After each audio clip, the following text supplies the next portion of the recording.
Rafael Cruz.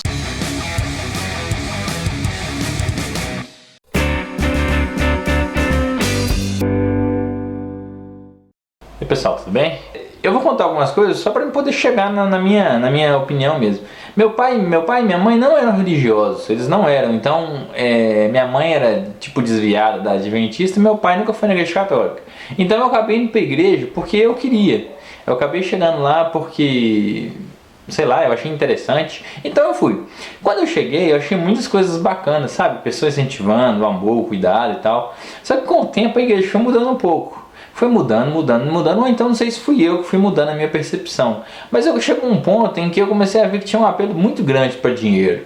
Não sei se você conhece assim, alguma igreja evangélica de perto, mas praticamente todas, principalmente as neopentecostais, tem uma campanha lá do final de ano, a campanha da vitória, da virada de ano. Engraçado que ela coincide com o 13º salário, mas eu não vou sugerir nada aqui não, na verdade estou sugerindo sim. Eu acho que não é bem para arrecadar 13º não, porque tem até umas campanhas que não pedem dinheiro. Só que aí o cara vai lá e tem que ser bem nessa época, não, porque é a virada de ano. Mas a virada de ano, se você vai ter que esperar a virada do ano para Deus mudar a sua vida, que Deus bom que é esse, hein? Deixa seu ano inteiro penando para só no final do ano você fazer a campanha que muda de vida. Na igreja que eu ia, tinha uma campanha de final de ano. E aí eu comecei a ouvir muito absurdo, eram 7 domingos, sei lá, 7 elos, um negócio assim. Daí o pessoal ia falando que a riqueza do ímpio era minha, falava assim que ímpio é quem não é crente, quem não é crente a riqueza dele, o carro dele, a casa dele é sua. Falavam assim que você tem que comer o melhor dessa terra, que se caso você está comendo acém, músculo, que é carne de segunda, você não está obediente, porque tem o versículo que fala, se quiser ir obedecer, come o melhor dessa terra. Aí é até interessante, porque quem diz que comer carne de primeira é o melhor dessa terra? Mas tudo bem, eu ouvi muita coisa disso, muita.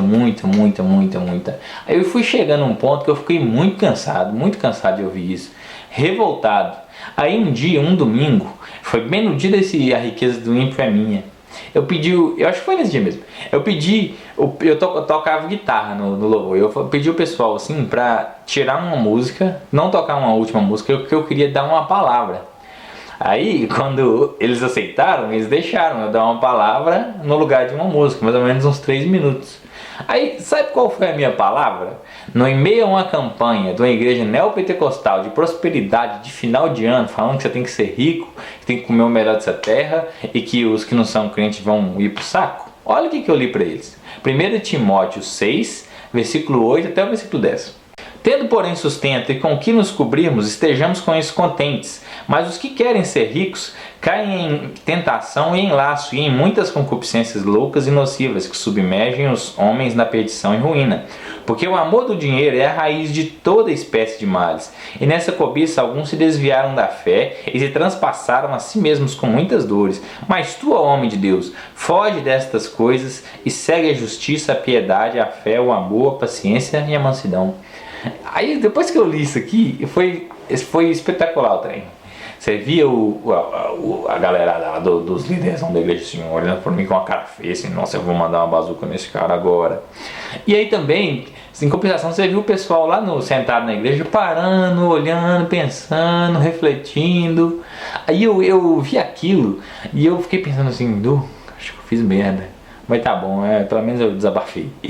Passou mais ou menos uns 10 minutos, o cara foi começar a pregar lá, ele já soltou que a riqueza do ímpio era dele, ele foi ler um provérbio de Salomão, aí uma irmãzinha nada a ver, mó simplesinha assim, que nem parece que lê Bíblia de jeito, já levantou no meio da pregação, é difícil alguém falar no meio de pregação, a mulher levantou no meio da pregação, abriu o versículo e falou assim, esse versículo não está falando nada da riqueza do ímpio, isso é minha? Por que você está falando isso aí? Aí as pessoas começaram a ficar mais críticas e foram criticando. Acabou com o tempo esse efeito do ceticismo, sei lá se eu posso falar assim, ele acabou. Mas em compensação, eu vi que muitas pessoas começaram a pensar diferente. E assim, foi um certo todinismo, porque, sei lá, eu falei uma coisa que deixou os caras grilados, mas que eu fiquei feliz com isso. Beleza? Um abraço, até a próxima.